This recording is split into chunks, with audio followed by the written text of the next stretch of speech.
Okay, so I guess we have um, we have somebody in our translation right now. Okay, perfect. So my name is Dmytro, and I'm a customer success lead in S-Pro company. So today I'm gonna talk a little bit and have some questions and answer session about the um, kind of one of the important topics in software development, which is how to overcome the biggest challenges when building an MVP. So I'm going to be moving with some short slider, and according to our agenda, we'll just go through the main points. I'll try to give as many comments as possible, but anyways, just sticking to our timelines as well. And we're going to have some questions and answers after I'm going to finish. And my assistant Maria will probably just will be kind of sharing some questions. So okay, perfect. So let's start. Um, yeah, I've given you some information about who I am. So I'm a customer success lead at S-Pro, and yeah, I'm working for S-Pro for a little bit more than 2 years right now. And I was kind of starting with a sales manager, and then just growing up to to a kind of a leading position. So yeah, I'll share some of my personal experience about like touching the MVP overall and how it was with a bunch of my customers. So yeah, we're gonna start with overall a couple of sentences about the importance of MVP. Yes, about like why is it a better approach among like oh okay. So I got some message that there's no switching on the slides. So just give me a sec.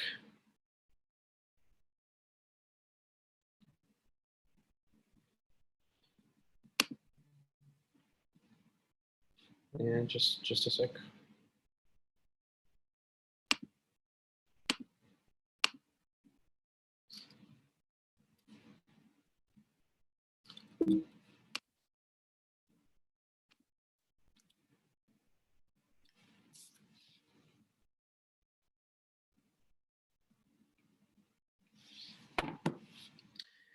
Apparently we have some technical issues right now with switching on the slides.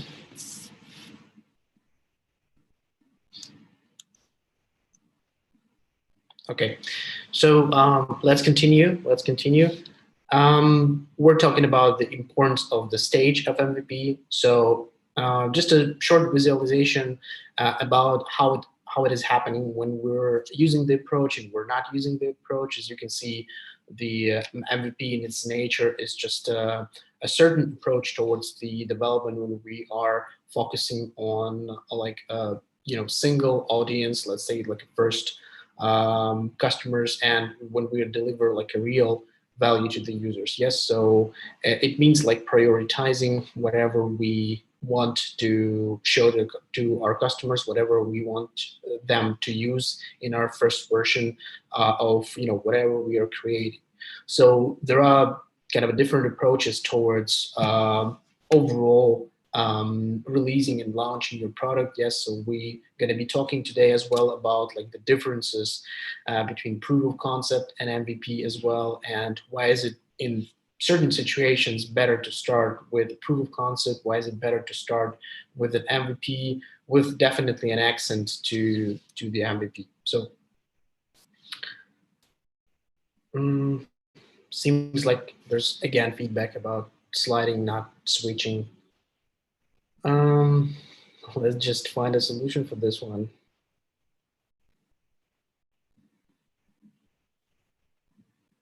That's strange.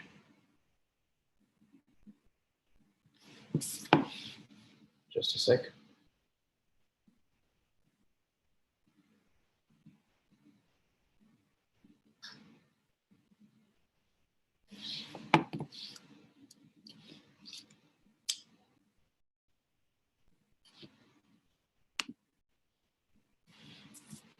There's apparently some some certain issue.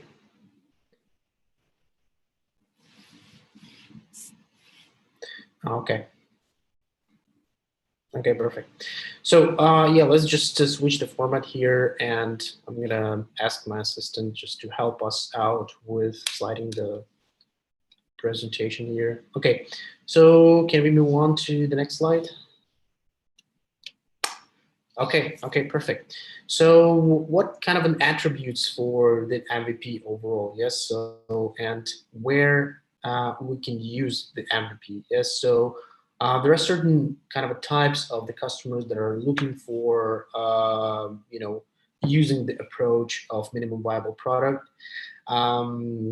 For instance, one of the customers is, like the people that are looking for just proving their idea is working with no previous experience in starting an MVP, in overall starting and launching their business. So in this case, when you're just trying to prove your hypothesis, when you're trying to go ahead and understand whether this will be a valuable addition to the market with this application, there's certainly a need to use this approach. So there are also cases when you're already an existing business, yeah, you're already an existing company, but you started or run it, have been running it like for some time, and it is already a little bit archaic. It is already a little bit kind of a not in coincide with the modern technical visions. Yes, so you want to kind of redesign or refactor whatever the solution you have. So in this case, starting with some research and starting with some iterative approach, which is basically an MVP, would be a good idea as well. Yes, so you can build up like a set of features that you'd like to refactor your current application or current solution into, and basically you can use it. You can use this approach as well. So it is applicable for new businesses and for existing businesses that like to be refactored or something like that. Another use case is probably using it with a big enterprise kind of a companies, yes, which concentrate on a different niches or sub niches, and they're looking for adding some new separate module or separate kind of a technology and merge it into an ecosystem. So it is basically very similar to a use case number one, yes, because it's most of the times it's a new addition. It's something that needs to be researched and iterated on a software on a software development side as well. So it's also a great use case we have in S-Pro as well with some of our customers. Yeah, that's pretty much it. Let's go to another slide. Okay, so I've mentioned before the certain differences in approaching the MVP and a proof of concept. Yes, so we'll talk about it, like why do we consider an MVP a better solution for proving your theory, proving your idea in certain cases, and getting your startup kind of released, launched in the market, and invested into with some time. So if we are comparing the proof of concept and MVP, yes, this is just a different stages on a one timeline. Yes, so the proof of concept is a more kind of an earlier stage. Yes, and the MVP is a more like a later stage when you're moving from point A to point B on certain timeline. Yes, so but in terms of a startup that is in need of a future investment, in need of recognizing, in need of, let's say, proving that this value into the market will be appreciated by the users. The MVP is better for certain reasons, like it provides you more like a first mover advantage in the market over the like a competition that pretty much on the same level or on the same timeline with you. Yes, because it gives and proves and shows more viability and kind of shows that it's closer to the users and they can actually use it and they give you the first feedback when it is MVP instead of the proof of concept, which could be just a core functionality created, which can be just a, a separate internal stage that users cannot use so far. Yes, so it won't give you a good understanding whether whatever you created right now is something that you can use. So the second reason is like a go-to-market time frame is reduced, and you can kind of serve your customers already and increase your retention and overall like building your brand awareness already, which is again not possible in most of the cases with a proof of concept, just because of the staging. Yes, so the proof of concept just has less functionality, has less to show, less to prove on the market. So MVP actually gives a better like opportunity to test your idea, yes, which is basically the different sides of one and the same thing. Yes, so you're closer to your first feedback from the users. You're closer to proving the theory whether the value you're bringing to market is something that needs to be developed further. Yes, it is something that is, from the business point of view, definitely beneficial, and from the user-friendly and user value point of view, whether this is beneficial. Yes. So, however, it needs to be mentioned that the proof of concept in certain cases with, let's say, internal systems, with the solutions that are aimed on serving the only internal purposes in the company, and let's say providing a very limited amount of functions or users to be used this application. In this particular case, the proof of concept can be pretty much, even a little bit better idea, yes, because it already shows that it, serves the purpose, it helps the business goals, it helps the, like internal causes. So yeah, it can be developed and used on the internal side. And a very important point is that the MVP is closer to actually attracting the investor, according to our experience, according to the statistical cases that we have. So kind of having an MVP brings you closer to actually proving to your investors, to your stakeholders, whoever is financially interested in the project, that it is something that needs to be continuously invested into further from this point. Yes, because it shows that you have your first feedback, something that proof of concept not always give. Yes, and not always that constructively proving to your investors. So can we please go to the other side? Okay, perfect. So what are the attributes of the MVP? So what MVP is supposed to bring, yes, whenever you are using the approach? So the MVP is supposed to be functional, so the features must be delivered properly, and they must bring some certain value to the users. Yes, so if we're talking about some set of features that we have prioritized previously, in this approach, lesser amount of functionality is better, but they're supposed to be set to a perfection. Yes, so the users, whenever they're going to start using it, actually, they will know for sure, and give you a very, very clear feedback about that. So it's supposed to be functional. In terms of design, MVP is supposed to be kind of a we tend to see that simplistic design is more applicable for the MVP phase, yes, and it is something that your users will kind of memorize and will percept in their mind when they're thinking about your solution. So we're thinking that the design is supposed to be kind of a combination of a simplistic way, because you don't need to invest a lot in the MVP. It goes without saying, yes, but the design is supposed to be memorable. So the other attribute is reliability.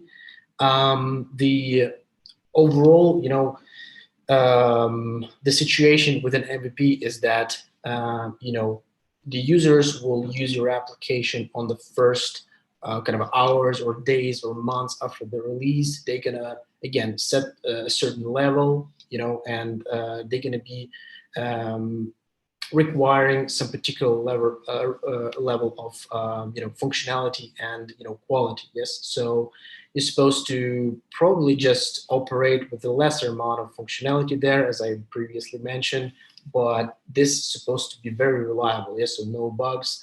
I mean, like with a lesser amount of functionality and just a better user experience. So the usability overall is much, it's close to the previous points as well, but it's a separate one just because you need to understand that it's supposed to be except the part that it is functional, except the part that it is reliable. Yes, it's supposed to be just user friendly, it's supposed to be easy to use, and people can just they were supposed to use it very intuitively. Yes, so just keep in mind that not all your users will be like technical savvy. Yes, some of them will just require a very simplistic workflow. So this is the main attributes for the MVP stage. So the key components for the MVP, again, statistically out from our experience, is what do you need to do? First of all, you need to prepare the artifacts for the iteration to iterate into the MVP stage. Yes, so you need to go through a certain level of discovery, to a certain level of researches before you're gonna create it. So this something that originates when you are starting to work for an MVP. Yes, so the artifacts could be like a specification, design prototype, architecture. Those are the components that will provide you a successful road to the MVP. Another important thing is feature prioritization list and kind of an iteration roadmap. From my experience, communicating with a lot of different customers and working a lot, I would say 90% of my customers, they were starting their ideas, with exactly the research. Yes, and I'm always saying that prioritizing the features for MVP is the core, because it makes you not overloading whatever you intended to create in the first phase. Yeah, but it also provides an understanding what's going to be a core feature, or we can say killer feature for the users, and what we need to go ahead and try to develop first. Yes, because that's going to prove us that it makes sense to continue, or maybe it doesn't make sense in this particular way to continue. We need to change the perception, we need to change the approach, and so on. So the feature prioritization and iterations roadmap for the next stages is important to just for a general business vision, as well as it is pretty much mentioned before. Yes, so you need to understand a set of core features, and kind of the key component for it is, why are you releasing MVP? You're trying to get the first feedback from the customers, you're trying to prove your idea, and it goes without saying that's supposed to be proven on a specific core features that's going to be used by a user. Yes, so if you're stepping into a competitive field, which is almost always the case, you need to understand what was your initial kind of a difference point, where you want to differentiate from your competitors. So the key component is releasing one or two core features that is a part of an MVP. And definitely one of the key components is having some user base and early adopters that's going to use and give you a proper feedback, and just kind of enthusiastic in terms of using the application, every corner of it, and give you a proper and constructive feedback, so you can understand, apart from your plan, how to move forward, what are the features to add, and overall how to build the muscles upon the skeleton of your solution. So there are certain, definitely, the approach is one of the options, and it certainly has a potential risks that needs to be kept in mind as well. So one of the risks in choosing the MVP approach is it is supposed to be correctly defined. Yes, we're getting back to the question about like prioritization of features and creating a roadmap. Yes, so it is best to have a good enough amount of research or what we called discovery stage or planning stage, where you can hypothesize some financial data and some, users kind of a necessity on the market information. Yeah, because you can basically end up spending kind of a lot of money for the features that your MVP doesn't need. Yes, so you don't need this for the first version. And it, first of all, it's gonna just explode your timelines, it explode your kind of a financial prediction towards your MVP. So, and there's that, it actually defeats the purpose of MVP in this case, if you're spending too much and you don't know what the results will be. So the preparation in terms of information, in terms of data, is very important. Another, it's like another pillar of what is important, what is essential, crucial for the MVP is like knowing your technical stack and architecture. So we, as as a service company, as well as the people that are helping building up the MVP, we take a lot of responsibility on our shoulders for advising according to the information that we're having, according to the data that is inputting. Yes, we're advising a lot on a technical stack or the architecture for each of the idea that we has, come to us, to our company. It is important to understand that you assume that your MVP will be successful. You're going to scale it. You're going to develop it, and you're going to turn it into a lot of bigger platform than it is right now when you release the MVP. Yes, so you need to choose the architecture. It's always better just to hire a team with a good solution architect in allocated, that helps you to plan for the next couple of iterations, maybe 2-3 years ahead, and provide you an architecture schema that will support the scalability that you have in your mind, but not maybe yet thinking when releasing the MVP. As well as the technical stack, we have a lot of experience, a lot of cases when people are coming with the MVPs or even like existing businesses for like 4 or 5 years, that they want to completely refactor because of the bad calls on the technical stack, bad calls on some frameworks that are not actually supporting the scalability and supporting some, or maybe they just have no supporting community, yes, to find a kind of a vendor to help them out, yes.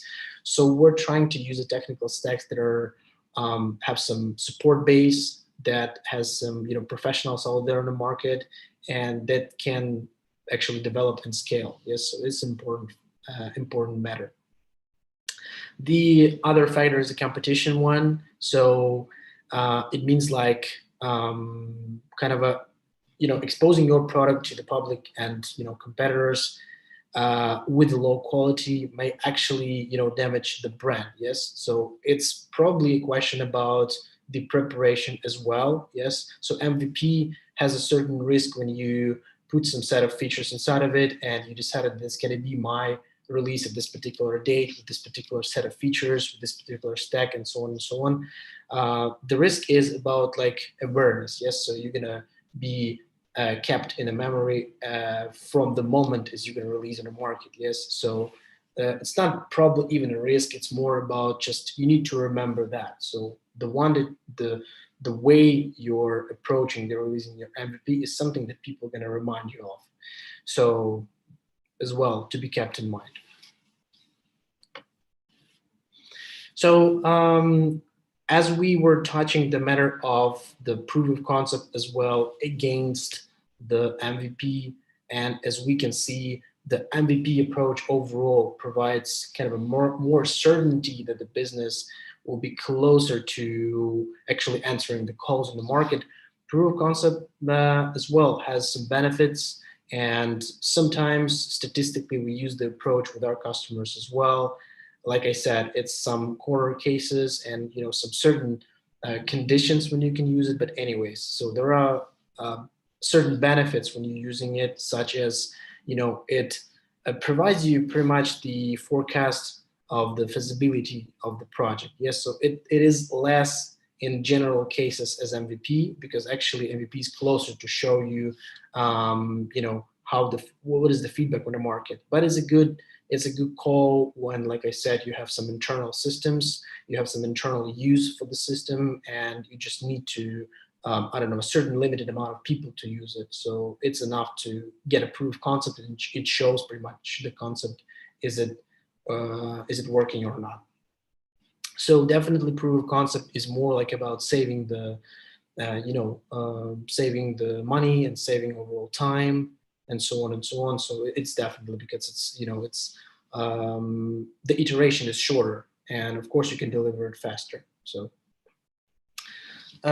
also, like, it's in terms of the reliability, it's kind of a more reliable and portable to furnish the test case. Yes. So again, if we want to prove some idea and it is an internal solution and you need to make it as fast as possible, that is something that proof of concept does the best. Yes.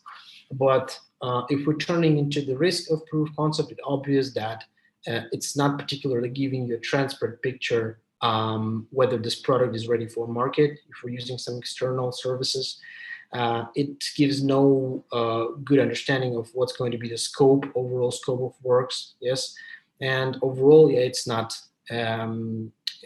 that visible in terms of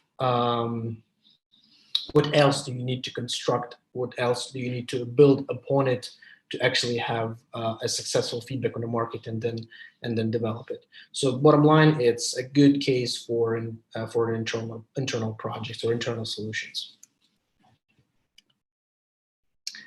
Next slide, please. Okay, so the common challenges, it's probably just need to be kept in mind as well and to be remembered. Like, what is the issues that or obstacles that you may face when you are building an MVP? So one, first and foremost, it's definitely like choosing your own tech stack. I mentioned about this previously, so it just may limit your business opportunities and overall your ideas in future. Yes, it's just a simple case. When you're going to choose a wrong architecture or wrong technical stack, at some point you would need to refactor your system if it's successful, but it just built on a wrong stack. Yes, and you would need to refactor it to build up on a right stack first, and then again develop this business. So it's going to be just double pay.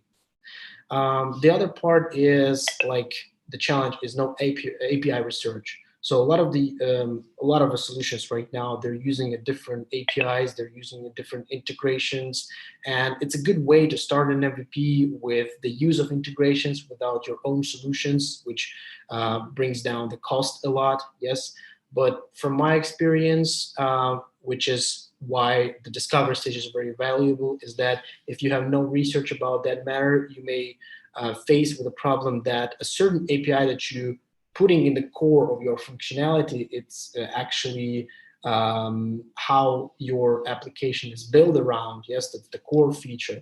You may not give it enough research, and then you will face the the consequences when it has certain limitations about the integration with your system, and you would need to choose a different option. And if it's in the core of your application, it may again defeat the purpose of overall your MVP. So it's important. The third point is the reliable tech partner. I think it's obvious. Yes, you need to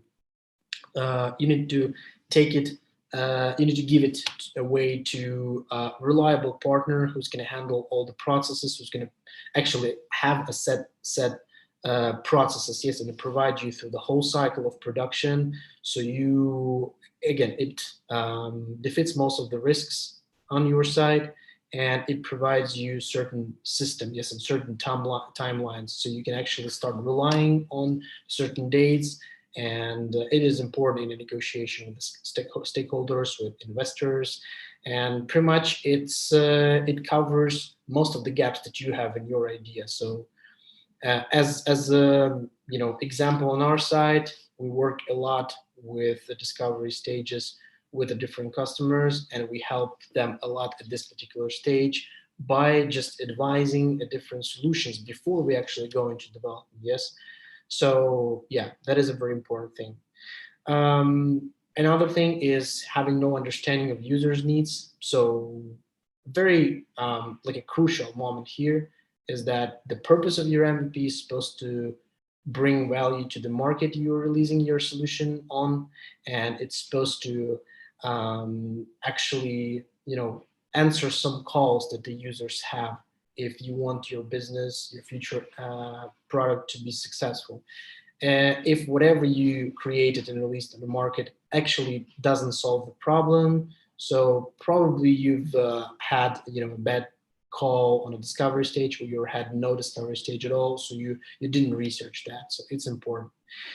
And the last but not the least, yeah, it's the insufficient financial data. It's also very important to understand how much you can invest and what's your um, monetization methods will be in the application, and whether it is at all viable model. Yes, so you first of all you need to prove that somehow with a certain set of steps it can bring a value as a business first of all, and then value as a non-material, like not non-materialistic resource for the users. So for this, we're statistically from our side, we're always providing a financial analyst that are helping our customers to determine, yeah, whether in this particular way how they want to create, is it actually necessary to follow it. So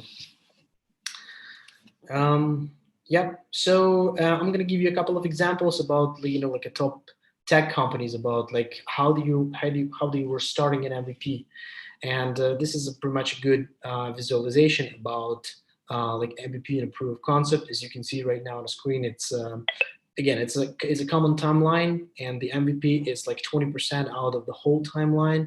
So the everything happens like after that, everything big happens after that, but the proof of concept will be somewhere in between the start and the MVP point right now. So yeah, let's go.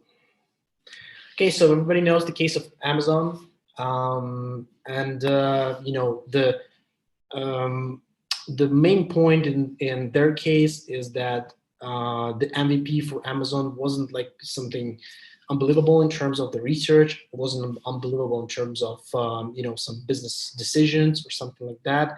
So it was on the very very big level of simplicity. Yeah, so the people were just determining what their product, what they want to sell, and how they want to sell it, and just the Jeff decided to just iterate it. Yeah, so the main point is here is that you just choose whatever you're going to be doing as a core workflow in your MVP, and you just start iterating it.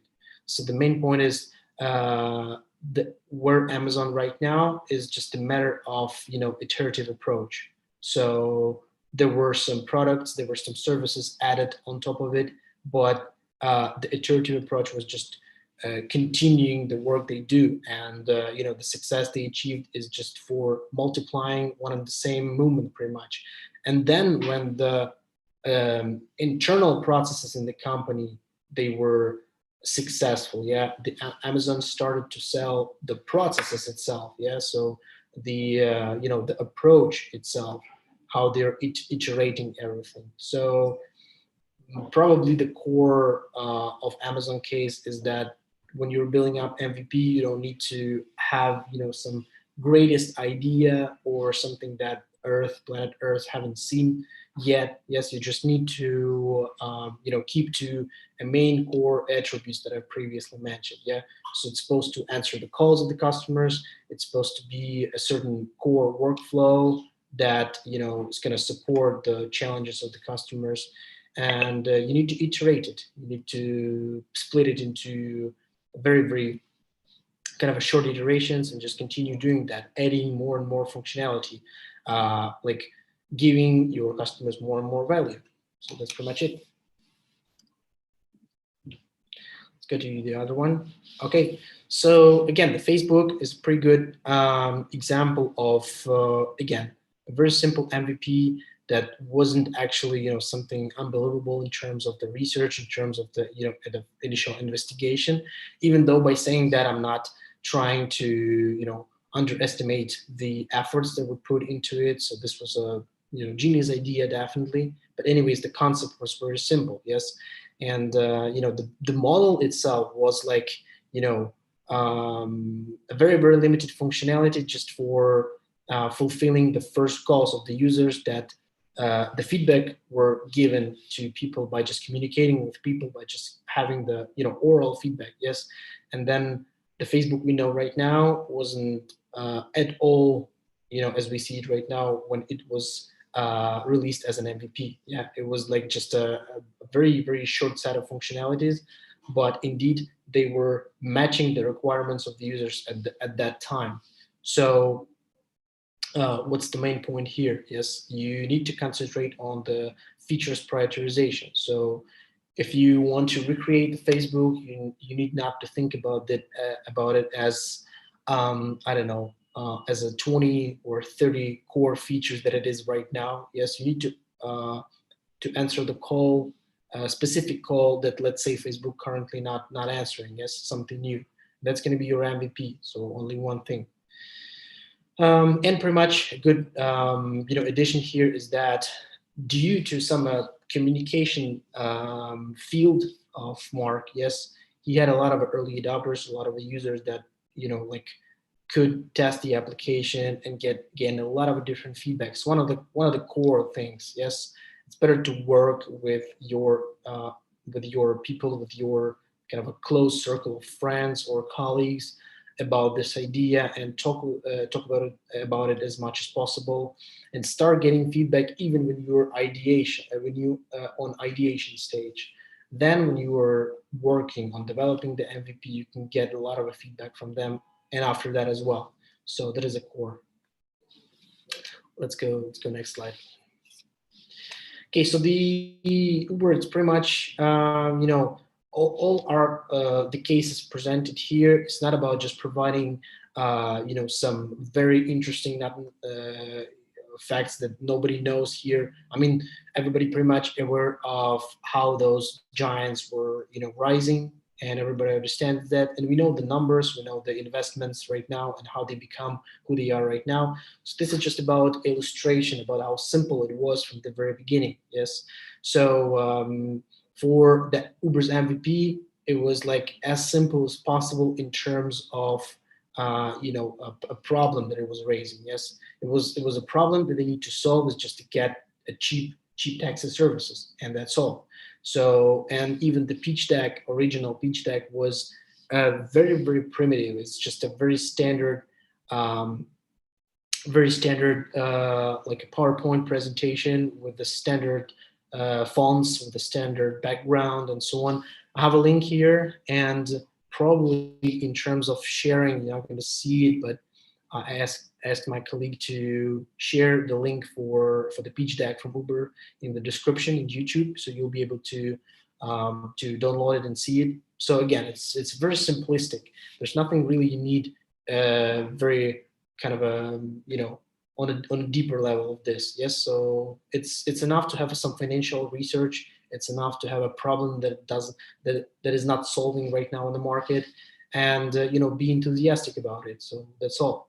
And as well, the MVP was very simplistic. It has no the features that we have right now, but still, it is not preventing this company from being successful. Yes, that you have just a core set of features there. So, and starting from the MVP, everybody knows who the Uber is right now. So yeah, and a very good example of how the MVP can be reiterating in the existing company, as I mentioned on one of my previous slides about like a big corporations or companies that can use an MVP approach in their existing ecosystem, is about creating like Uber side products like Uber Eats or Uber X, for instance, or something like that. Yes, so you're iterating it and you're starting it with an MVP as well, and you make it monofunctional, and then you're just building the muscles upon the skeleton.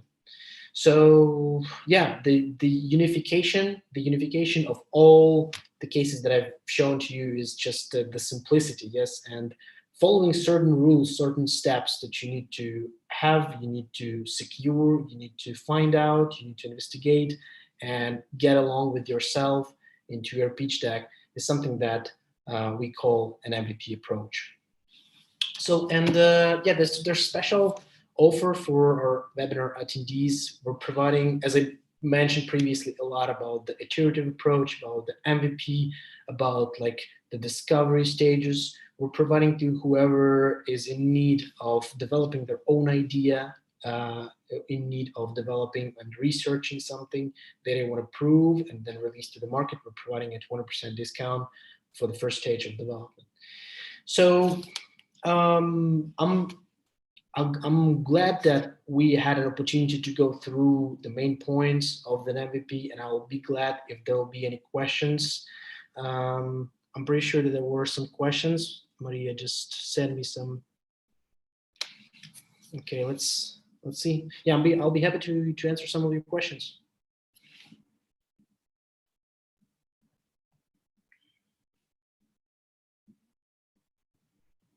Okay.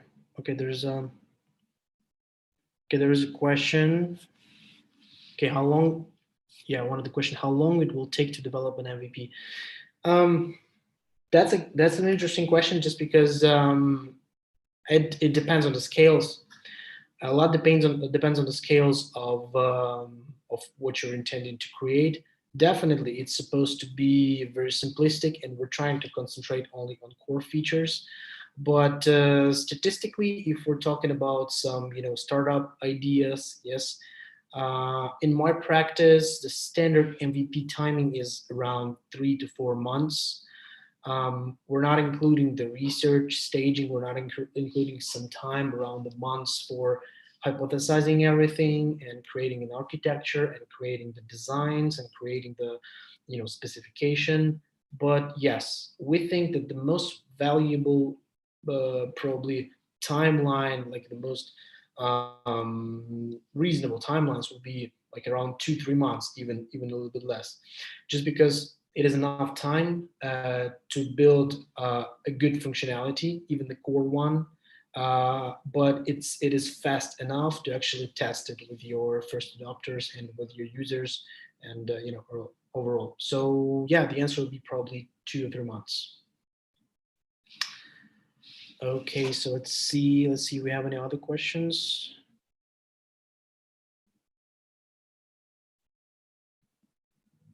Okay, there's a question. What is the next step after building an MVP?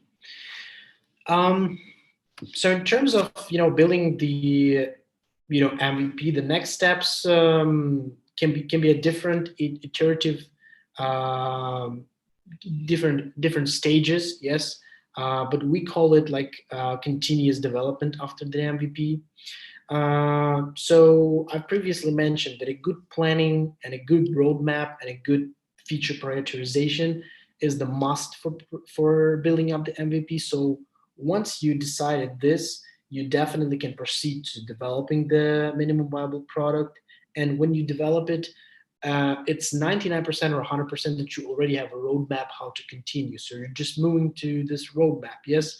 And if you get the feedback that you planned to receive from your users, so you anticipated that the feedback will be pretty much like that, you're just continue, like I several times mentioned, like building in muscles upon your skeleton, adding new features, more like advanced functionality, and you continue to deploying it. So like I said, it's continuous development until this product is actually answering all the calls. You can then go to a different side ways. Let's say it could be like adding new modules, turning your business into an ecosystem with a different kind of project, a different kind of product, sorry.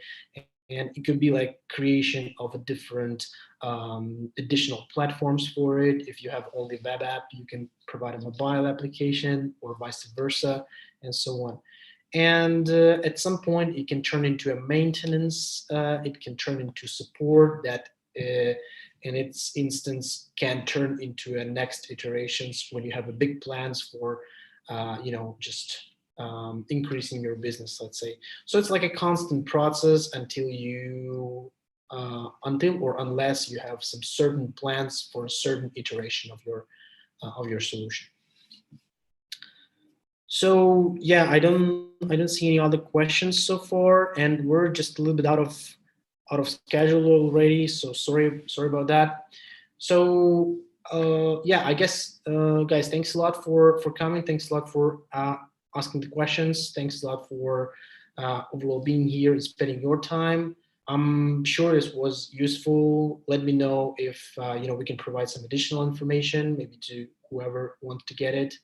And yeah, don't forget about the offer that we have from our company, from SPRO. And yeah, we'll be glad to have you on our all other webinars. Okay, guys, take care then.